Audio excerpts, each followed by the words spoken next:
Hi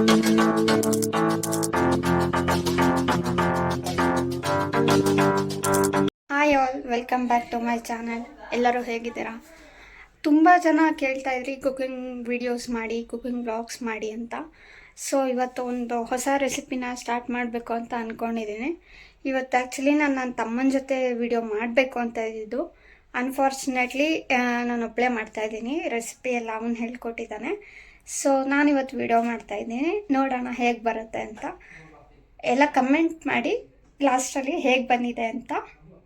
ಇವತ್ತು ನಾನು ಮಾಡೋಕ್ಕೆ ಹೊರಟಿರೋ ರೆಸಿಪಿ ಸೋಯಾ ಪಾಪ್ ಅಂತ. ಬೇಕಾಗಿರೋ ಇಂಗ್ರೀಡಿಯೆಂಟ್ಸ್ ಎಲ್ಲ ಇಟ್ಕೊಂಡಿದ್ದೀನಿ. ಮೇಯ್ನ್ ಅದಕ್ಕೆ ಸೋಯಾ ಬೇಕು. ಅದನ್ನು ಈ ಹದಕ್ಕೆ ಬರೋ ತನಕ ನೀವು ನೆನೆಸಿ ಹಿಂಡ್ಬಿಟ್ಟು ಇಟ್ಕೋಬೇಕು.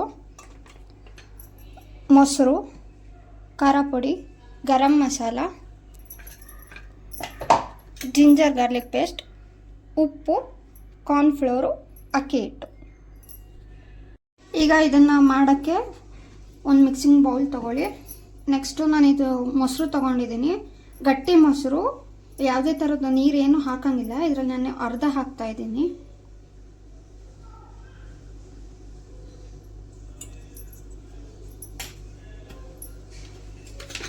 ನೆಕ್ಸ್ಟು ಅಚ್ಚ ಖಾರದ ಪುಡಿ ಹಾಕ್ತಾಯಿದ್ದೀನಿ 1 ಸ್ಪೂನು. ಬೇಬಿ ಸ್ಪೂನು 1 ಸ್ಪೂನಲ್ಲಿ ಹಾಕಿ ನೀವು.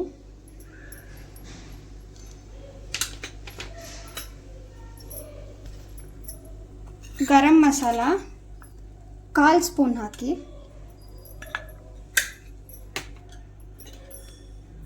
ನೆಕ್ಸ್ಟ್ ಶುಂಠಿ ಬೆಳ್ಳುಳ್ಳಿ ಪೇಸ್ಟು 3/4 ಸ್ಪೂನ್ ಹಾಕೋಬೇಕು. ಉಪ್ಪು ನಮ್ಮ ರುಚಿಗೆ ಎಷ್ಟು ಬೇಕೋ ಅಷ್ಟು ಹಾಕೋಬೇಕು.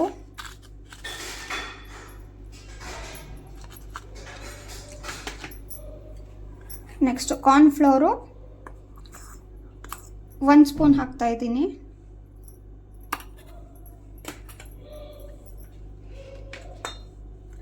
ನೆಕ್ಸ್ಟ್ ಈಗ ಅಕ್ಕಿ ಹಿಟ್ಟು, ನಾವು ಅದನ್ನು 1 ಸ್ಪೂನ್ ಹಾಕಿದ್ವಿ ಅಲ್ವಾ, ಅಕ್ಕಿ ಹಿಟ್ಟೀಗ 2 ಸ್ಪೂನ್ಸ್ ಹಾಕಬೇಕು.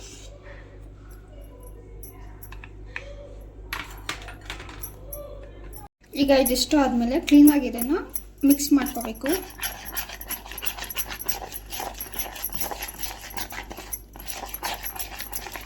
ಇದನ್ನು ಇನ್ಸ್ಟೆಂಟಾಗೂ ಕೂಡ ಫ್ರೈ ಮಾಡ್ಬೋದು. ನಿಮಗೆ ಬೇಕಾದ್ರೆ ಮ್ಯಾರಿನೇಟ್ ಮಾಡಿಕೊಂಡು ಬೇಕಾದ್ರೆ ಫ್ರೈ ಮಾಡ್ಕೋಬೋದು. ನಿಮಗೆ ಟೈಮ್ ಇಲ್ಲ ಅಂದರೆ ಇನ್ಸ್ಟೆಂಟಾಗೂ ಮಾಡ್ಕೊಳ್ಳಿ. ಟೈಮ್ ಇದ್ದು ನಿಮಗೆ ಬೇಕು ಅಥವಾ ಸಂಜೆ ಸ್ನ್ಯಾಕ್ಸಿಗೆಲ್ಲ ಮಕ್ಕಳಿಗೆಲ್ಲ ಇಷ್ಟ ಆಗುತ್ತೆ ಬೇಕು ಅನ್ನೋದಾದರೆ ಮ್ಯಾರಿನೇಟ್ ಮಾಡಿಟ್ಕೊಂಡು ಮಾಡ್ಕೊಳ್ಳಿ. ನೋಡಿ ಈಗ ಈ ಥರ ಆಗಿದೆ ಅದು. ನೋಡಿ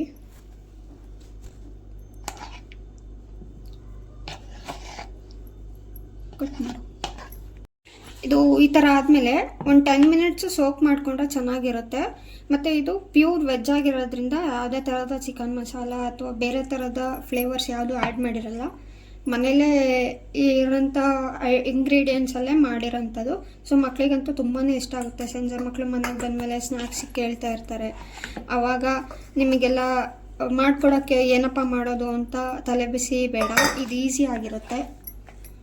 ನೋಡಿ ಆವಾಗ ಈ ಥರ ಮಿಕ್ಸ್ ಮಾಡಿ. ಈಗ ಸೋಯಾ ಹಾಕ್ತೆ ಅಲ್ವಾ, ಸೋಯಾನ ಚೆನ್ನಾಗಿ ಮಿಕ್ಸ್ ಮಾಡ್ಕೋಬೇಕು ನೀವು. ಸೋಯಾ ಮಿಕ್ಸ್ ಮಾಡ್ತಾ ಇದ್ದೀನಿ.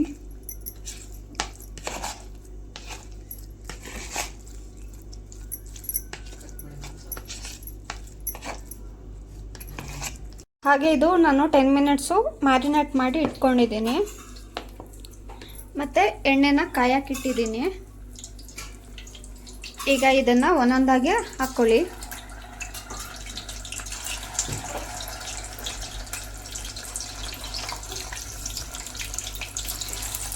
ಇದು ಜಾಸ್ತಿ ಹೊತ್ತು ಹಿಡಿಯುತ್ತೆ ಆ ಥರದ್ದು ಏನೂ ಇಲ್ಲ. ಇದು ಸಂಜೆ ಮಕ್ಕಳಿನ ಸ್ಕೂಲಿನ ಮನೆಗೆ ಬರೋ ಟೈಮಲ್ಲಿ ಹೊಟ್ಟೆ ಹಸು ಅಂತಿರ್ತಾರೆ.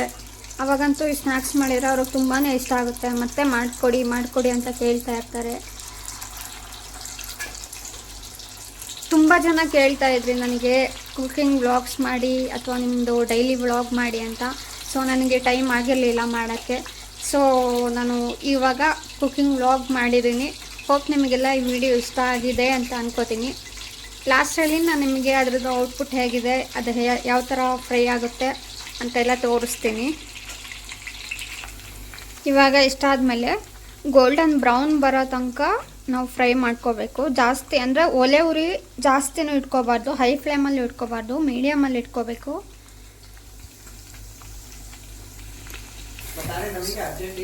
ಸೋಯಾದಲ್ಲಿ 2 ಟೈಪ್ ಸೋಯಾ ಇರುತ್ತೆ. ದಪ್ಪ ಸೋಯಾನೂ ಬರುತ್ತೆ, ಸಣ್ಣದು ಬರುತ್ತೆ. ಇಲ್ಲಿ ನಾನು ಯೂಸ್ ಮಾಡಿರೋದು ಸಣ್ಣ ಸೋಯಾ, ಹಾಗಾಗಿ ಇದು ಸ್ವಲ್ಪ ಸಣ್ಣದಾಗಿ ಕಾಣಿಸ್ತಾ ಇದೆ. ಎಲ್ಲ ಫ್ರೈ ಆದಮೇಲೆ ಈ ಥರದೊಂದು ಸರ್ವಿಂಗ್ ಬೌಲಿಗೆ ಹಾಕಿ ಟೊಮೆಟೊ ಸಾಸ್ ಜೊತೆ ಹಾಕಿದರೆ ತುಂಬ ಚೆನ್ನಾಗಿ ಬರುತ್ತೆ. ಸೊ ನಾನು ಇದನ್ನು ಈಗ ಟೇಸ್ಟಿಗೆ ಕೊಡ್ತಾ ಇದ್ದೀನಿ. ಸೋಯಾ ಪಾಪ್ಸ್ ರೆಡಿ ಆಗಿದೆ. ಇದನ್ನ ಈಗ ನಾನು ಫಸ್ಟ್ ನನ್ನ ತಮ್ಮಂಗೆ ಕೊಡ್ತಾ ಇದ್ದೀನಿ. ಟೇಸ್ಟ್ ಹೇಳಿ. ಕ್ರಿಸ್ಪಿ ಆಗಿದೆ, ಚೆನ್ನಾಗಿದೆ. Thank you so much. Thank you. Recipe ಹೇಳ್ಕೊಟ್ಟಿದ್ದಕ್ಕೆ ತುಂಬ ಥ್ಯಾಂಕ್ ಯು ಸೋ ಮಚ್. ನೋಡಿ ಫ್ರೆಂಡ್ಸ್, ಇದಾಗಿತ್ತು ನನ್ನ ಕುಕಿಂಗ್ ಬ್ಲಾಗ್. ನಿಮಗೆ ಈ ವಿಡಿಯೋ ಇಷ್ಟ ಆಗಿದ್ದಲ್ಲಿ ಲೈಕ್ ಮಾಡಿ, ಕಮೆಂಟ್ ಮಾಡಿ, ಶೇರ್ ಮಾಡಿ, ಸಬ್ಸ್ಕ್ರೈಬ್ ಟು ಮೈ ಚಾನಲ್. ಹೀಗೆ ತುಂಬ ಥರದ ವೀಡಿಯೋಸ್ನ ಮಾಡಿ ಹಾಕ್ತಿರ್ತೀನಿ. ಕುಕಿಂಗ್ ವೀಡಿಯೋಸ್ ಆಗಿರ್ಬೋದು, ಟ್ರಾವೆಲ್ ವ್ಲಾಗ್ಸ್ ಇರ್ಬೋದು. ನಿಮಗೆ ನೆಕ್ಸ್ಟ್ ಯಾವ ಥರ ವ್ಲಾಗ್ ಬೇಕೋ ಅದನ್ನು ಕಮೆಂಟ್ ಮಾಡಿ, ನಾನು ಅದನ್ನು ಹಾಕ್ತಾ ಇರ್ತೀನಿ. Thank you so much for watching.